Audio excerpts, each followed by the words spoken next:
오늘 살펴볼 하나님의 말씀은 에베소서 6장 말씀, 부자 관계와 주종 관계에 관한 말씀입니다.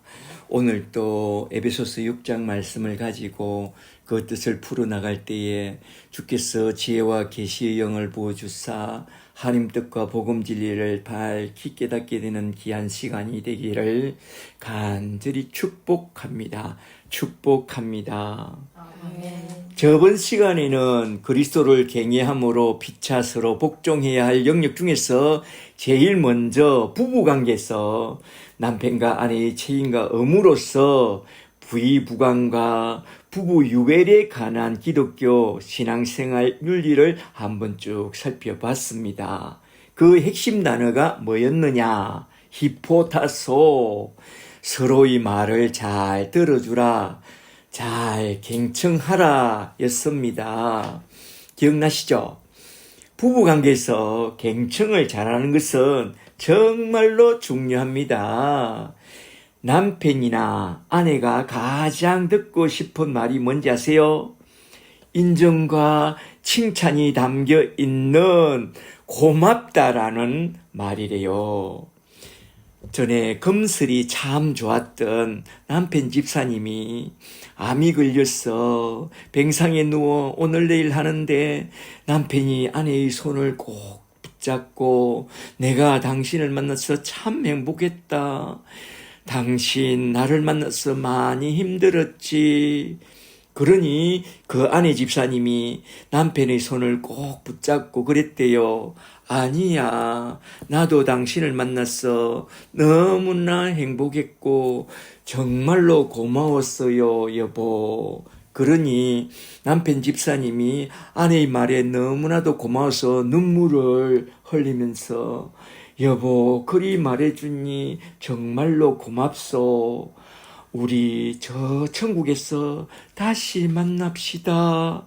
그리고는 그렇게 아픈 중에서도 웃으면서 눈물을 흘리면서 딱 돌아가셨대요. 이렇게 고맙다는 말이 최고로 좋은 말이래요. 내 옆에 있는 사람과 인사부터 한번 나누고 시작할까요? 고맙습니다. 고맙습니다. 그저 감사합니다. 그저 감사합니다. 저번 시간에는 아내와 남편의 책임과 의무, 부의부관과 부부 유별에 관계된 말씀을 한번 쭉 살펴봤는데 오늘은 그 두 번째로 나온 부모 자식 간의 부의자간과 부자유친을 먼저 좀 살펴보고 그리고 세 번째로 나온 주인과 종의 관계, 군의신관과 군신유의에 관한 기독교 신앙생활 윤리를 한번 쭉 살펴보고자 합니다. 이건 마치 유교의 상강오륜에 나온 가장 중요한 3대 강령을 다루고 있는 것처럼 보이지만 사도는 기독교 사회생활 근본 윤리인 상강오륜을 이렇게 쭉 다루고 있는데요. 한번 잘 들어보세요. 첫째로 먼저 첫 번째 대지로 넘어가서 부모와 자식 간에 지켜야 할 기독교 신앙생활 근본 윤리를 한번 쭉 살펴보도록 하겠습니다. 사도는 첫째 대지에서 크게 두 가지 토픽을 중심으로 다루고 있는데요. 먼저 자녀들의 부모에 대한 순종과 공경 문제부터 다룬 후에 그 다음에 부모들의 자녀에 대한 양육 문제를 쭉 다루고 있는데요. 하나하나 한번 쭉 살펴보도록 하겠습니다. 첫째로 먼저 에베소서 6장 1절부터 3절에 나온 자녀들의 부모에 대한 순종과 공경 문제부터 한번 쭉 살펴보도록 하겠습니다. 6장 1절부터 잘 보세요. 1절에 자녀들아 주 안에서 너희 부모에게 순종하라 히파쿠오 이것이 옳으니라 디카이오서 내 아버지와 어머니를 공경하라 이것은 약속이 있는 첫 계명이니 이로써 너가 땅에서 잘되고 장수하리라. 아멘. 3절까지. 여기서 중요한 말씀은 약속이 있는 첫 계명. 이게 참 중요한데요. 약속이 있는 첫 계명이 부모에 대한 순종과 공경이라고 말씀하고 있는데, 출애굽기 20장 12절과 신명기 5장 15절에 나온 10계명을 잘 보시면 유일하게 약속이 담겨 있는 첫 계명이 부모를 공경하라는 제5계명입니다. 잠시 신명기 5장 16절을 한번 잘 보세요. 신명기 5장 16절에 너희 부모를 공경하라. 그리하면 너희 하나님 여호와가 너에게 준 땅에서 너희 생명이 길고 복을 누리리라 라고 말씀하고 있습니다. 사도는 10계명에 나온 부모에 관한 계명을 다 가져왔어. 너희 부모를 잘 공경하고 순종하면 땅에서 잘 되고 장수하게 된다고 말씀하고 있는데요. 이게 무슨 말씀이냐? 과연 문자 그대로 자기 부모를 공경하고 순종하면 땅에서 잘 되고 장수하게 된다는 그런 말씀이냐? 이거부터 잘 알아야 우리 부모님을 어떻게 공경하고 어떻게 순종해야 하는지 그 답이 딱 나오게 됩니다. 예수님을 한번 잘 생각해 보세요. 주님은 하나님의 아들로서 이 세상에 내려오사 아버지께서 하라고 하신 모든 일을 모두 다 이루어 아버지를 영화롭게 했다고 요한복음 17장 4절에서 딱 말씀하고 있습니다. 그런데 주님은 땅에서 잘 되었나요? 또 장수했나요? 잘 생각해 보세요. 주님은 육신의 부모뿐만 아니라 하늘 아버지를 100% 공경하고 순종했지만 땅에서 잘된 게 뭐가 있나요? 날 때부터 짐승의 구유통에 태어나서 헤로당에게 어릴 때부터 쫓겨다녔고 저 시골 산골 동네 나사렛에서 가난한 목수의 아들로 자랐습니다. 자기 밑에 6남매 동생을 남겨두고 일찍 돌아가신 아버지를 대신해서 그 동생들을 다 거두어 키우다 보니 얼마나 고생했겠어요. 동생들이 3살 터울로 태어났다고 생각해 보세요. 3, 7, 21. 막내 동생과 나이 차이가 거의 21년이나 됩니다. 장남이 되어 그 동생들을 다 거두어 키우다 보니 막내 동생이 토라 학교에 들어갈 무렵엔 그의 나이가 거의 30세가 다 되었어. 이제 하나님의 부르심을 받아 나섰으나 머리 둘 곳조차 없이 유리글씨가며 천국 복음을 전하며 그렇게 살았습니다. 이게 땅에서 잘 된 건가요? 그리고 천국 복음을 전하러 나서자마자 저 종교 지도자들의 시기와 모함에 빠져 거의 나이 만 33세에 십자가에 떡 못 박혀 죽임을 당했습니다. 이게 땅에서 잘 되고 장수한 겁니까? 주님 말씀에 의하면 하나님과 부모님께 최선을 다했고 100% 하나님과 부모님을 공경했고 100% 순종했다고 했습니다. 바울은 이걸 몰랐을까요? 늘 그리스도를 잘 알고 그리스도를 잘 알게 하는데 그의 목숨을 걸었던 바울이 이것도 모르고 부모를 공경하고 순종하면 땅에서 잘 되고 장수한다고 그렇게 말했을까요? No, 아닙니다. 그렇다면 땅에서 잘 되고 장수하게 된다고 한 이 말씀은 무슨 뜻으로 하신 말씀이냐? 한번 잘 들어보세요. 여기서 말씀하고 있는 그 땅이란 과연 무엇을 말하느냐? 잠시 출애굽기 20장 12절 말씀을 좀 보세요. 출애굽기 20장 12절에 너희 부모를 공경하라. 그리하면 너희 하나님 여호와가 너에게 준 땅에서 너희 생명이 길리라. 장수하리라. 여기서 말씀한 땅은 하나님이 자기 백성에게 약속한 그 땅을 말하지만 그 땅은 천국을 예표하고 있는 그런 약속의 땅을 말씀하고 있습니다. 그 땅에 대하여 우리 주님이 하신 말씀을 한번 잘 들어보세요. 요한복음 18장 36절을 좀 보세요. 요한복음 18장 36절에 예수께서 빌라도에게 대답하여 이르시되 내 나라는 이 세상에 속한 것이 아니라 만일 내 나라가 이 땅에 속한 것이었다면 내 종들이 싸워 나로 유대인들에게 넘겨지지 않게 하였으리라. 알겠느냐? 그리고 요한복음 14장 1절을 좀 더 보세요.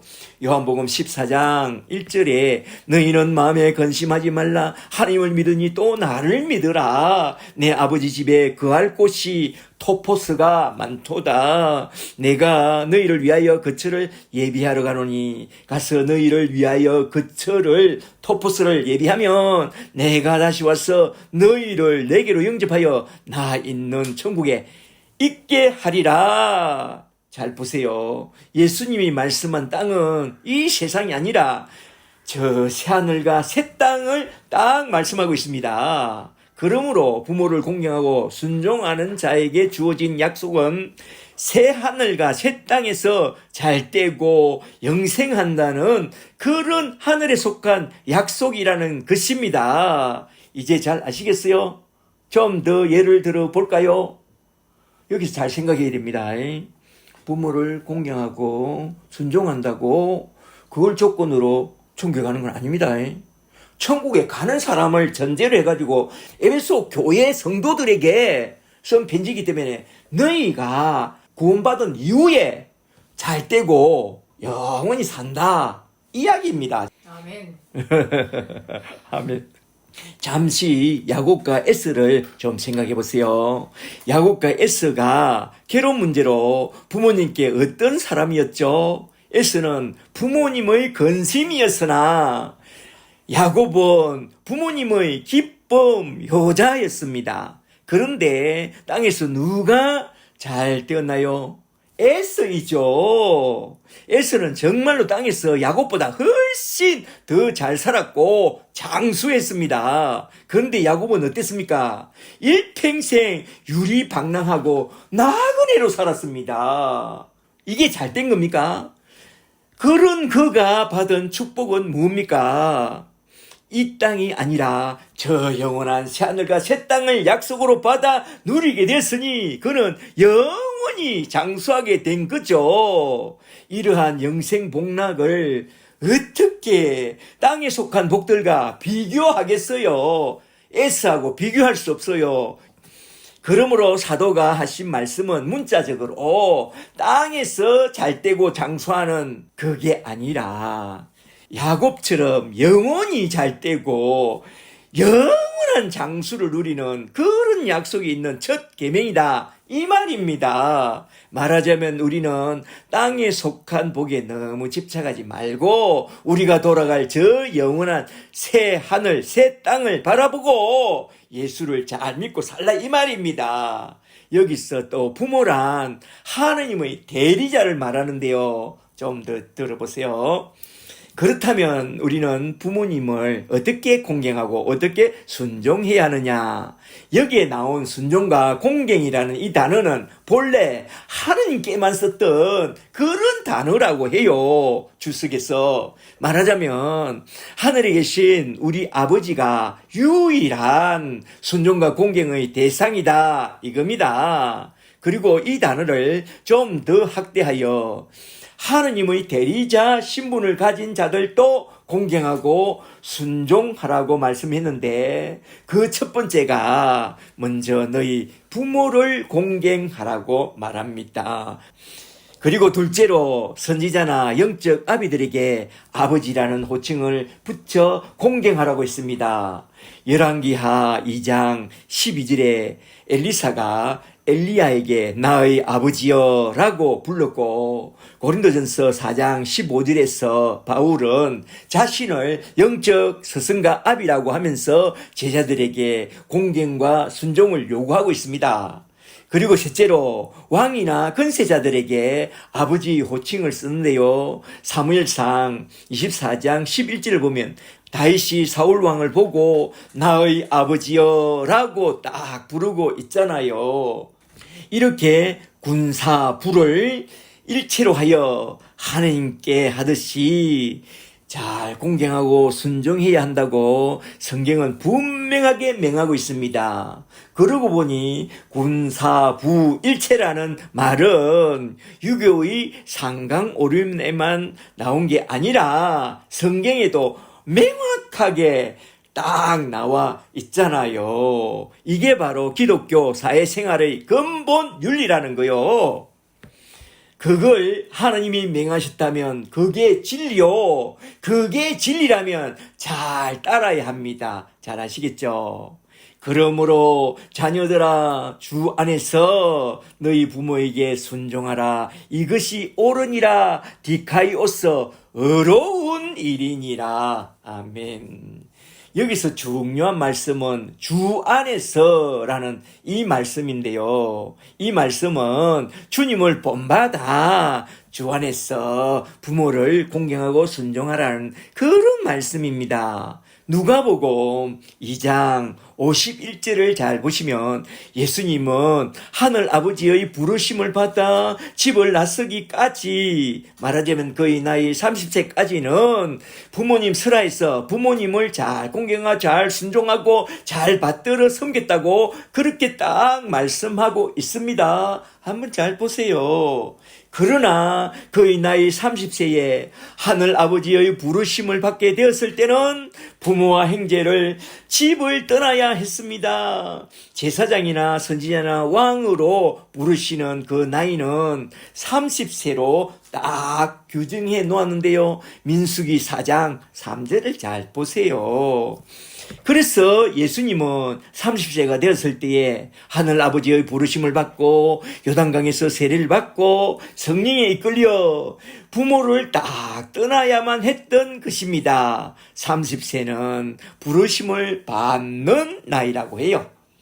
어떤 스님은, 법륜 스님은 우리나라 헌법상 성인이 되는 20세가 되면 부모에게서 독립할 나이라고 말하지만 성경은 부모님께 독립하여 부르심을 따라 나설 나이는 30세라고 딱 말씀하고 있습니다. 그러니 우리는 저 스님의 말을 따를 게 아니라 우리는 정말로 성경을 알고 성경 말씀을 따라야 하겠죠. 30세를 잘 기억해 두세요. 이렇게 30세가 넘으면 잘 들으세요. 부모는 자기 자녀들에게 이러쿵 저러쿵 간섭하면 안 되고 또 자녀들은 부모님이 그의 신앙 문제이든지 결혼 문제이든지 말도 안 되는 간섭을 하거든 딱 거절하고 단호하게 예수님을 본받아 자신의 길을 뚜벅뚜벅 걸어가야 합니다. 그것이 옳은 길입니다. 누가 뭐라 해도 흔들리지 마세요. 다시 말하자면 첫째로 만 30세가 되기 전에는 육신의 부모의 뜻에 순종하는 효자가 되고 둘째로 30세가 딱 넘으면 예수님을 본받다 부모를 떠나 하늘 아버지의 뜻에 온전히 순종하는 그게 옳은 일이요. 그것이 영원히 잘 되고 영원히 장수하는 비결이라는 것입니다. 잘 아시겠죠? 이게 바로 주 안에서 너희 부모를 공경하고 순종하라는 그 말씀이라는 것을 잘 기억해 두세요. 할렐루야. 그 다음에 둘째로 6장 4절에 나온 부모의 역할과 책임에 대하여 한번 좀 살펴보려고 하는데요. 6장 4절을 좀 보세요. 4절에 또 아비들아 너희 자녀를 노엽게 하지 말고 오직 주의 교훈과 훈계로 양육하라. 아멘. 부모들에게 주신 중요한 말씀은 자녀를 노엽게 하지 말라는 이 말씀과 주의 교훈과 훈계로 양육하라는 이 두 가지 말씀인데요. 이 두 가지 말씀을 잘 기억해 두세요. 먼저 너희 자녀를 노엽게 하지 말라고 한 이 말씀부터 한번 좀 살펴보고 지나가도록 할까요? 병행 구절로 나온 골로새서 3장 21절을 보면 골로새서 3장 21절에 아비들아 너희 자녀를 갱노케 하지 말라 낙심할까 하노라 라고 말합니다. 애들이 부모님께 열받아서 갱노하는 이유를 좀 아세요? 부모님의 훈계와 책벌이 일관성이 없이 이랬다가 저랬다가 변덕스러울 때에 가장 열받고 가장 억울해한다고 말해요.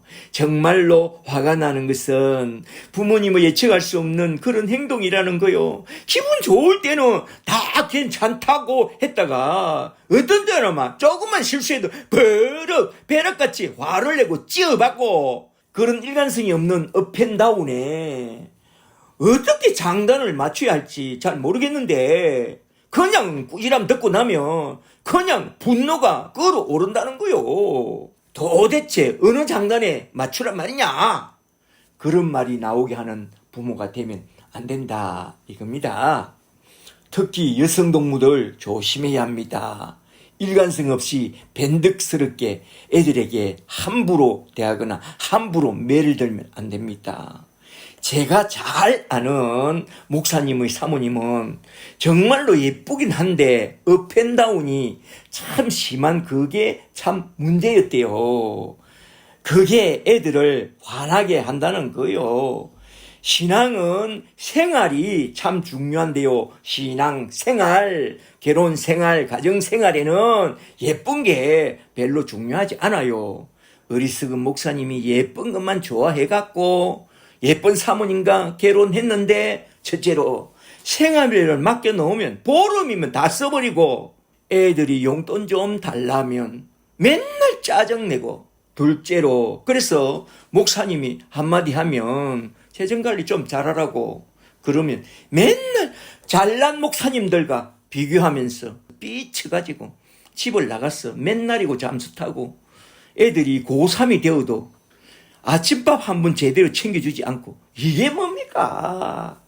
셋째로 기분이 좀 괜찮으면 거실에 퍼즐로 누워가지고 밤이 새도록 텔레비 보면서 애들이 텔레비 좀 보려고 옆에 앉으면 발로 차서 제발 공부 좀 하라고 난리를 친대요. 그래서 목사님이 같이 텔레비 보면서 좀 쉬었다가 하라고 그러면 너가 아빠 말 들으면 망한다 하면서 큰 소리 치고 공부 좀 해라고 남편을 개무시하고 그러니 애들이 뭘 배우겠어요. 제가 그 목사님을 너무나도 잘 아는데 그 목사님이 한마디 또 하면 또 삐져서 잠수 타고 집에 안 들어오는데 그 사모님은 찜질방을 그리 좋아한대요.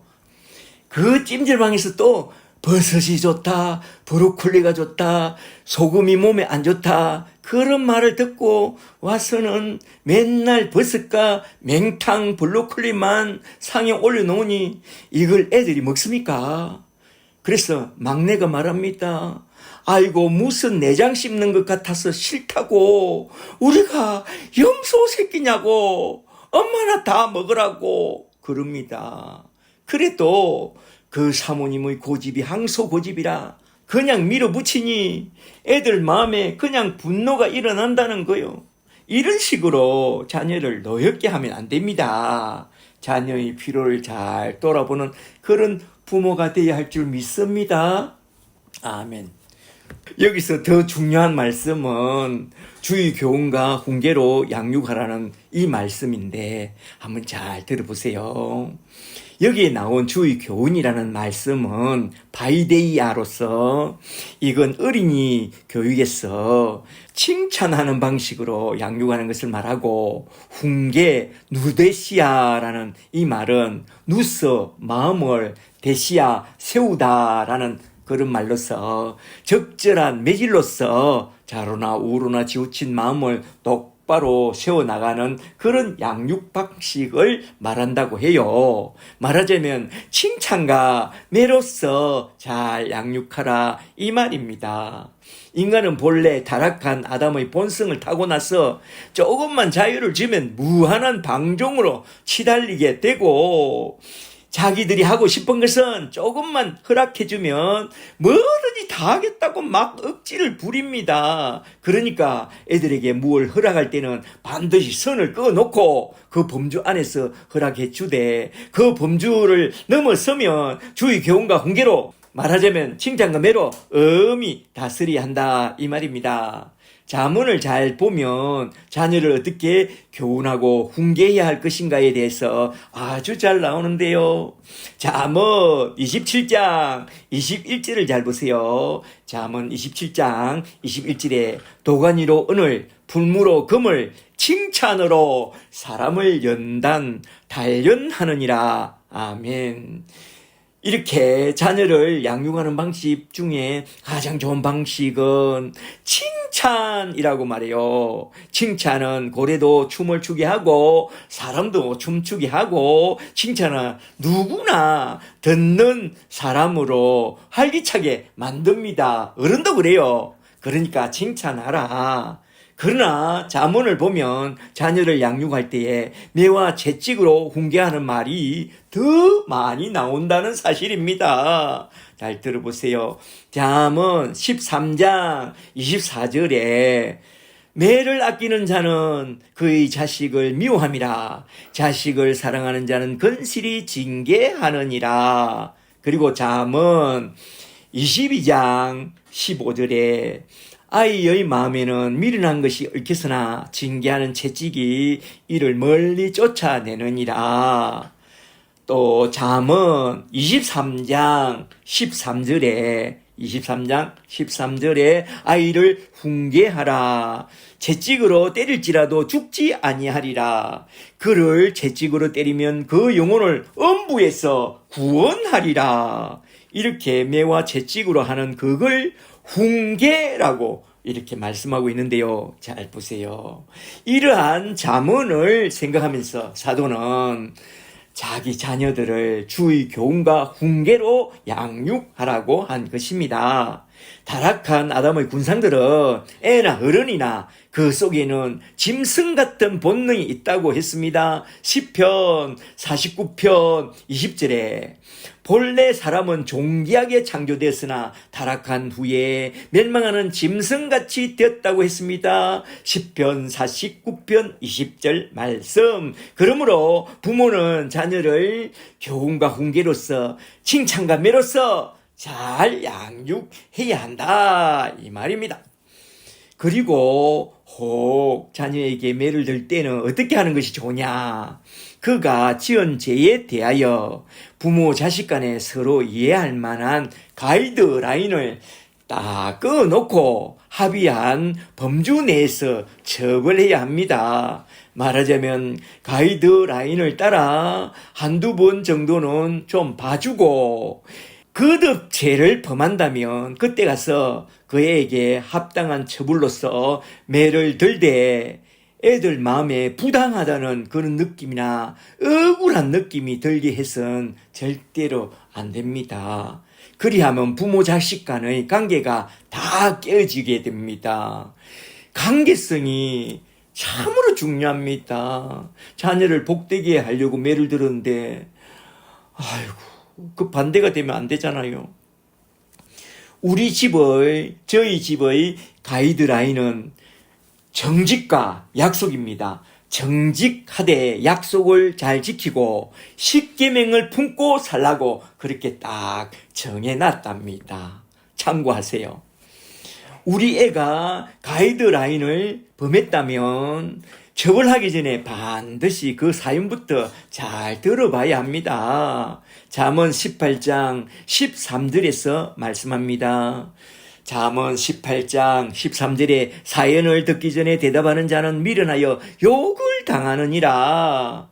내 아이가 아무리 큰 문제를 일으켰다고 해도 책망하라 책벌하기 전에 먼저 앉혀놓고 그 애가 왜 그랬는지 그 애의 입장부터 잘 들어보라. 화가 나서 버럭 화부터 내면 안 됩니다. 그 애의 변명을 들어주지도 않고 그냥 책망하거나 책벌하면 만일 그 애의 입장에서 뭔가 큰 사연이 있어서 그랬다면 애가 얼마나 우울하겠어요. 애들이 말을 안 해서 그렇지 뭔가 사연도 있고 그냥 함부로 하면 속으로 분노합니다. 설령 잘못을 범했을지라도 그 애의 입장에서 무엇을 잘못했는지 잘 모를 수도 있으니까 그 잘못에 대하여 잘 말해준 후에 책망하거나 책벌하거나 봐줘야 합니다. 애들이 억울하지 않게 해야 합니다. 사연을 듣기 전에 문책하는 자는 미련한 자라고 한 잠언 18장 13절 말씀을 잘 기억해 두세요. 어릴 때 부모님으로부터 지나치게 책망을 자주 듣고 자라거나 체벌을 매를 많이 받은 사람은 주저주저하는 그런 불안증이 종종 커서 나타나게 된대요. 그런 사람은 예수 십자가의 능력 아래서 주저주저하는 그 흉악의 결박이 풀리지 않는 한 정상적인 사회생활을 하기 참 어렵대요. 그러나 그런 사람도 예수 십자가의 은혜를 받고 성령으로 딱 거듭나는 순간 자유를 얻게 되고 긍정적인 새 사람으로 딱 거듭날 수 있으니 예수를 잘 믿고 성령을 딱 받도록 늘 기도해 줘야 합니다. 그리하여 그도 그리스도를 잘 알고 그리스도를 잘 알게 하는 그런 사람이 되도록 도와줘야 하겠죠. 자녀를 주의 교환과 훈계로 양육하는데 가장 좋은 방법은 그리스도를 알고 그리스도를 알게 하는 그런 자녀가 되도록 잘 양육하는 것입니다. 이걸 잘 기억해 놓으시고 자녀를 잘 양육하세요. 할렐루야. 아멘. 이제 두 번째 대지로 넘어가서 에베소서 6장 5절부터 9절에 나온 주인과 종의 관계, 군의 신관과 군신 유의에 관한 기독교 사회생활 윤리에 대하여 한번 쭉 살펴보도록 하겠습니다. 사도는 이 대목에서도 두 개의 토픽을 중심으로 하여 쭉 써내려가고 있는데요. 첫째로 먼저 종의 윤리부터 딱 다룬 후에 둘째로 상전의 윤리를 쭉 다루고 있는데 하나하나 한번 쭉 살펴보도록 하겠습니다. 첫째로 먼저 에베소서 6장 5절부터 8절에 나온 종의 윤리부터 먼저 좀 살펴보도록 하겠습니다. 6장 5절부터 잘 보세요. 5절에 종들아 두려워하며 떨며 성실한 마음으로 마음 밑줄 짝 육체의 상전에게 순종하기를 그릇게 하듯 하라.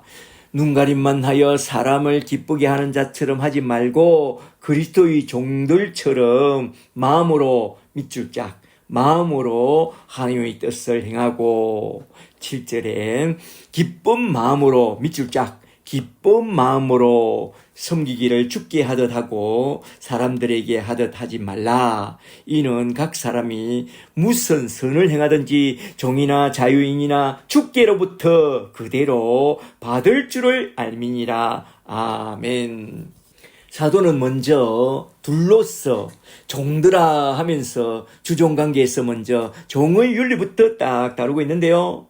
왜냐하면 초대교회 구성원 중에 종들이 참 많았는데 그들이 교회에 들어와서 신자가 된 후에 신자로서 어떻게 살아가야 하는지 그런 종의 윤리가 정말로 필요해서 사도는 먼저 종들이 갖고 있어야 할 종의 윤리부터 딱 교훈한 것이라고 해요. 이게 무슨 말씀이냐 하면 바울이 선교하던 그 당시 그리스 로마 사회는 그랬고 로망 사회는 아주 개방적인 사회인지라 부인은 남편이 마음에 좀 안 들면 쉽게 입을 통보하고 자녀는 부모님이 마음에 안 들면 쉽게 집을 나가버리고 종들도 마찬가지로 상전이 마음에 좀 안 들면 그냥 막 도망쳐버리는 그런 경우가 허다했다는 것입니다. 그래서 고린도전서 7장 20절에서 사도는 이렇게 딱 교훈합니다. 고린도전서 7장 20절에 각 사람은 부르심을 받은 그 부르심 그대로 지내라. 너가 종으로 있을 때 부르심을 받았느냐?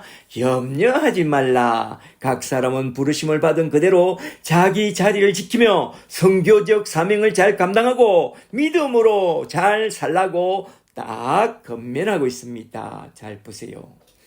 부부관계나 부자관계나 주종관계에서 갈등할 것도 많고 시험될 일도 참 많기에 신자로서 지켜야 할 기독교 신앙윤리, 사회윤리의 가이드라인이 정말로 필요했다는 거요. 그래서 사도는 기독교 신앙생활 사회윤리로서 피차 서로 복종하라 히포타소라는 대원칙을 딱 제시한 후에 일상생활에서 서로 지켜내야 할 생활윤리의 가이드라인을 하나하나 쭉 제시해 나가는 가운데에 종의 윤리의 가이드라인을 딱 제시하면서 바울이 들고 나온 너무나도 중요한 단어가 하나 있었으니 그게 뭐냐 하면 마음이라는 이 단어인데요.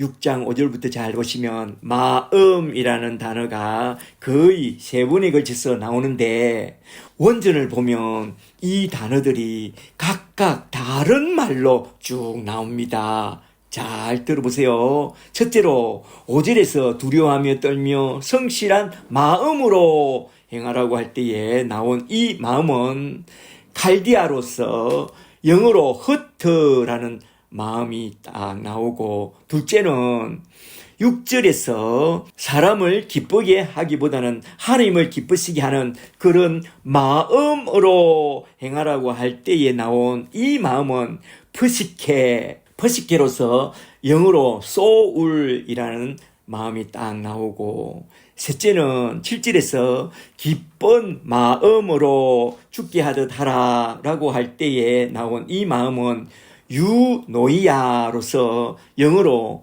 굿윌이라는 마음이 딱 나오는데요. 원전으로 보면 마음이라는 이 단어가 각각 다른 언어로 나오는 것을 쭉 보게 됩니다. 사도는 이러한 단어를 어디에서 가져왔느냐? 마태복음 22장 37절에서 우리 예수님이 선포한 그 말씀에서 딱 가져온 단어인데요. 마태복음 22장 37절을 한번 잘 보세요. 마태복음 22장 37절에 예수께서 이르시되 너희 마음을 다하고 칼디아의 마음을 다하고 목숨을 다하고 푸시케의 목숨을 다하고 뜻을 다하여 디아노이아의 뜻을 다하여 주 너희 하나님을 사랑하라 하셨으니 이것이 크고 첫째 되는 계명이요 라고 말하는데 사도는 여기에 나온 칼디아와 퍼시케와 노이아라는 이 단어들을 딱 가져와서 종의 윤리를 교훈하면서 종들아 너희 육체의 상전들에게 죽게 하듯 첫째로 칼디아의 마음을 다하고 둘째로 퍼시케의 목숨을 다하고 셋째로 노이아의 뜻을 다하여 너희 상전들을 죽게 하듯 잘 섬기라고 그렇게 딱 말씀하고 있습니다. 그리하여 그 상전의 마음을 얻어서 사람을 낚는 어부가 되어 하나님께 영광을 돌리라는 것입니다. 우리는 모두 다 그리스도인으로 부르심을 받을 때부터 이미 사람을 낚는 어부로서 가정 선교사와 직장 선교사로 부르심을 받았기 때문에 하나님의 영광을 위해서 범사에 두렵고 떨림으로 살아서 우리 안에 있는 복음의 능력이 우리 상전 앞에 우리 부하 앞에 딱 나타나서 그들을 구원하도록 인도하는 그런 아름다운 전도의 편지가 되어야 한다 이 말입니다. 전도 차원에서 이런 기독교 신앙생활 사회윤리를 잘 배워야 한다 이 말이죠. 여기서 잠시 우리는 직장 신우의 모임에 대해서 한번 좀 생각해보고 넘어가는 게 좋겠는데요. 종의 도에서 목사님 직장 신우의 모임은 어떻게 할까요? 그런 종교생활은 하지 마세요. 회사에 눈치 봐가면서 새벽에 신우의 모임 하느라고 에너지를 다 쏟아버리면 근무 시간에 어떻게 피곤해서 성실하게 일할 수 있겠느냐? 점심시간에 신우의 모임을 한다면 점심때에 잠시 쉬면서 재충전 시간을 가져야 하는데 신우회 하느라고 분주하면 오후 업무에 피곤해서 집중할 수 있겠느냐? 차라리 근무 시간 후에 저녁에 모이면 좋은데 저녁에는 다들 바쁘다고 절대로 안 모입니다. 이게 뭡니까? 다 외식이라는 거죠. 아무리 목적이 선하다고 해도 상도에서 벗어나는 그런 신우회 같은 모임은 하지 말라. 괜히 사람들 눈치나 봐가면서 외식하는 그런 종교 생활은 하지 말고 사도의 교훈을 따라 자신의 업무에 성실한 마음으로 업무에 임하라. 그게 바른 기독교 신앙생활 사회윤리다 이 말입니다. 거창하게 보이고 대단해 보이는 그런 신우의 활동은 하지 말고 성실한 마음으로 자신에게 주어진 업무에 충실하여 직장 내에서 그리스도의 향기가 되고 그리스도의 벤지가 되라 이 말입니다. 우리는 가정에서나 직장에서나 날마다 우리의 말과 행실로 복음의 펜지를 쓰고 있는 그런 예수의 증인들입니다.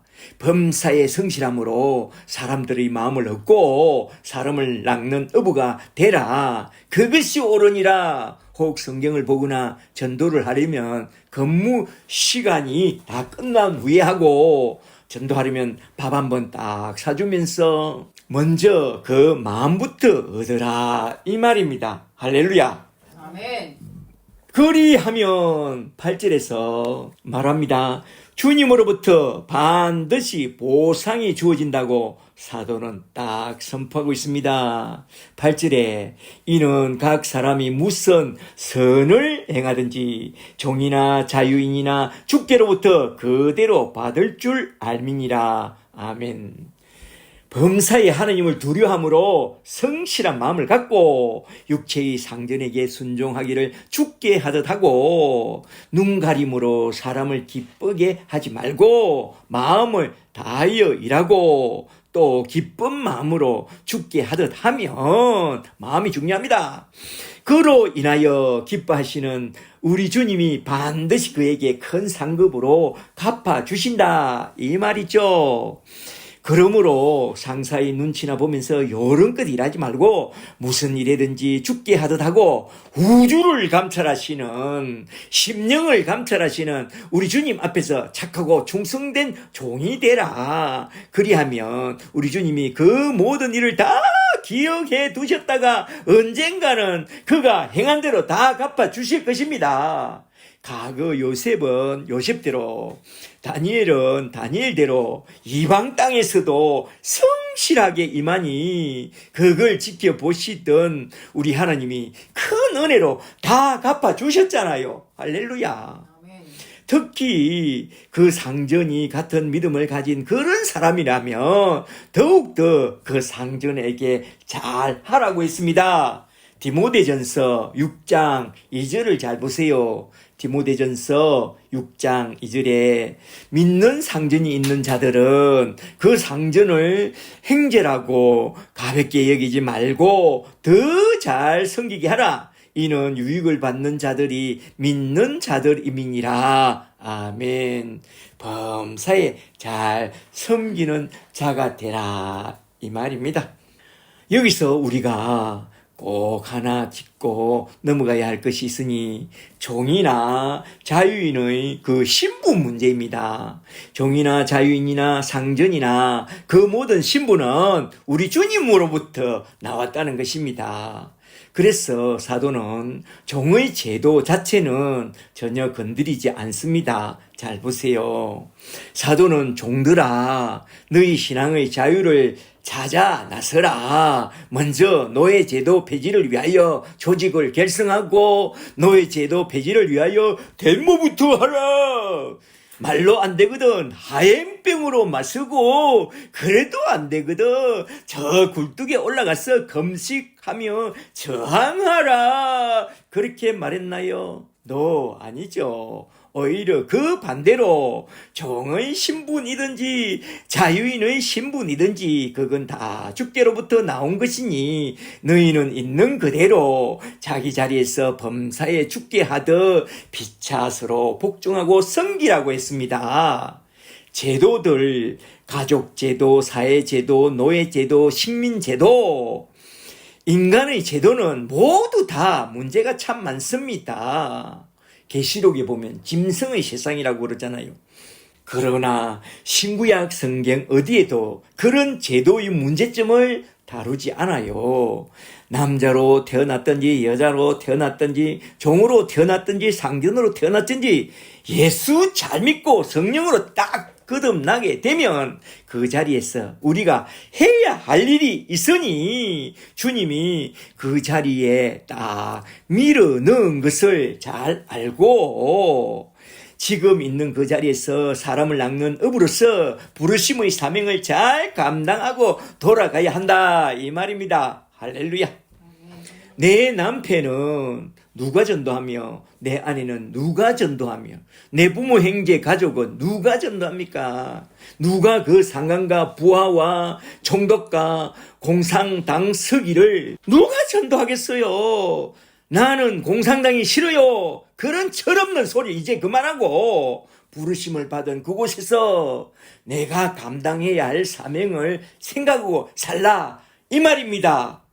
우리의 참된 가제는 노예제도나 식민제도나 공산주의나 독재주의 같은 악한 제도를 계획하여 이 세상에서 민주주의를 건설하는 데 있지 않고 하나님의 복음을 전파하여 하나님 나라를 이 땅에 재건하는 데 있습니다. 잘 생각해 보세요.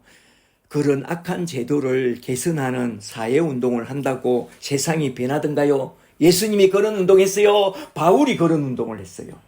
타락한 아담의 군상들이 만들어낸 그런 짐승 같은 제도들은 개선 운동을 한다고 변화되는 게 아니라 전도자들이 전한 복음의 능력으로 인하여 하나하나 변화되는 것입니다. 이걸 잘 알아야 됩니다. 과거의 종교개혁 시대와 청교도 시대와 영적 대각성 시대를 잘 생각해 보세요. 복음을 전하는 자들이, 전한 그 복음을 받아들인 자들이 성경을 배우기 시작하면서 영적인 무지에서 깨어나 일어나서 가정에 들어가서 가정 선교사로, 직장에 들어가서 직장 선교사로 잘 살아내었더니만 어떤 변화가 일어났습니까? 노예 제도가 그냥 폐지되었잖아요. 이건 사회운동으로 변화된 게 아니라 영적 대각성 시대에 복음을 받은 자들이 변화되고 가정과 직장과 사회와 국가에 큰 변화의 물결을 일으키게 되면서 이루어진 그런 큰 사건입니다. 이걸 잘 보라 이 말입니다. 그러므로 우리는 믿음의 선진들을 본받아 부르심을 받은 그 자리에서 그리스도를 알고 그리스도를 알게 하는 그런 사람을 낚는 어부가 되고 가서 제자 삼는 일꾼으로 산다면 우리 주님은 참 우리를 기뻐할 것입니다. 그런 주님의 기쁨들이 다 되시기를 주 이름으로 간절히 축복합니다. 아멘. 축복합니다. 그 다음에 둘째로 6장 9절에서 상전들에게 명한 이 윤리만 좀 살펴보고 딱 마치도록 하겠는데요. 6장 9절을 잘 보세요. 9절에 상전들아 큐리오스, 원전을 보니까 상전들이 쿠리오스로 나와요. 너희도 그들에게 이와 같이 하고 위협을 거치라. 이는 그들과 너희의 상전이 큐리오스가 하늘에 계시고 그에게는 사람을 외모로 취하는 일이 없는 줄 너희가 알미니라. 아멘. 여기서 상전이라는 말은 큐리오스로 딱 나오는데요. 그 당시 사회 통념상 큐리오스는 종에게 절대적인 권력을 행사하는 그런 자들이래요. 그런 위치에 있는 상전들이 큐리오스가 예수님을 믿고 딱 거듭나게 됐다면 이젠 어떤 행동 원리를 갖고 살아야 하느냐. 여기서 사도는 두 가지 행동 지침을 딱 명합니다. 첫째는 이와 같이 하라 라는 명령과 둘째는 위협을 거치라 라는 명령이 딱 나옵니다. 이 두 가지 명령. 6장 9절 전반부를 잘 보세요. 상전들아 너희도 그들에게 이와 같이 하라라고 첫 번째 명령이 딱 나오는데요. 여기에 나온 이와 같이라는 이 말씀이 참 중요한데 이건 또 어디에서 가져왔느냐? 앞에서 살펴본 마태복음 22장 39절에서 딱 가져온 그런 말씀이래요. 마태복음 22장 39절을 잘 보세요. 예수님은 먼저 너희 마음 갈디아를 다하고 목숨 부싯개를 다하고 또 노이아를 다하여 주 너희 하나님을 사랑하라고 하신 후에 곧이어 39절에서 이와 같이 내 이웃을 너희 자신같이 사랑하라고 딱 말씀하고 있습니다. 잘 보세요. 바로 여기에 나온 이와 같이라는 이 말씀을 딱 가져왔어. 상전들에게 딱 명합니다. 이와 같이 너희 아랫 사람들을 잘 섬기되 갈디아의 마음을 다하고 버스케의 목숨을 다하고 노이아의 뜻을 다하여 너희 하나님을 섬기는 것처럼 너희 아랫 사람을 잘 섬기라 이 말입니다. 잘 아시겠죠? 여기서 우리는 이런 말을 들으면 안 됩니다. 사람들에게 이런 말을 들으면 안 됩니다. 그 사람은 낮은 자리에 있을 때는 정말로 인정도 많고 겸손했는데 높은 자리에 올라가더니만 많이 변했어. 교만하고 거만해지고 맨날 큰 소리 땡땡 치고 변해도 너무 변했어. 정말로 그가 변한 건가요? No, 아닙니다. 본래 괜찮은 사람이었는데 그 자리가 그를 변질시킨 게 아닙니다. 그는 본래부터 그는 인간이었는데 높은 자리에 오르니까 그 외식하던 그 포장이 썩 벗겨지고 본성이 딱 드러난 거죠. 발톱을 드러낸 거죠. 그러나 거듭난 사람은 그 자리에 따라 절대로 변하지 않습니다. 본래 괜찮은 사람은 나중에는 더 괜찮은 사람으로 나타납니다. 성령께서 그런 사람으로 만들어 간다니까요. 예수님이 분명하게 말했습니다. 마태복음 7장 17절을 잘 보세요. 마태복음 7장 17절에 좋은 나무보다 좋은 열매를 맺게 되고 못된 나무가 못된 열매를 맺나니 좋은 나무가 못된 열매를 맺을 수 없고 못된 나무가 좋은 열매를 맺을 수 없느니라. 좋은 나무는 평생에 가도 좋은 열매 맺어요. 그런데 우리는 본래 못된 나무들이었고 못된 열매를 맺을 수밖에 없는 그런 아주 타락한 아담의 군상들이었지만 하느님의 부르심을 받고 예수님의 이름으로 제3을 십자가에서 받은 후에 성령으로 딱 거듭난 새 사람이 되었습니다. 그렇게 새 사람으로 거듭난 사람은 그의 자리에 따라 변하지 않습니다. 내주하시는 성령님의 인도를 받아 점점 더 괜찮은 사람으로 딱 변화되어 갑니다. 그렇게 변화된 너희 상간들아 이와 같이 하여 너희 이웃을 너희 몸같이 사랑하되 너희 아랫사람을 잘 섬기고 그들의 행편과 처지를 잘 돌보는 좋은 상간이 되어 그들의 마음을 얻고 그들을 우리 주님 앞으로 인도하는 그런 복된 예수의 사람들이 되라 이 말입니다. 할렐루야. 그리고 6장 9절 후반절에서 사도는 두 번째로 명합니다. 이제 위협을 그치라고 맹하죠.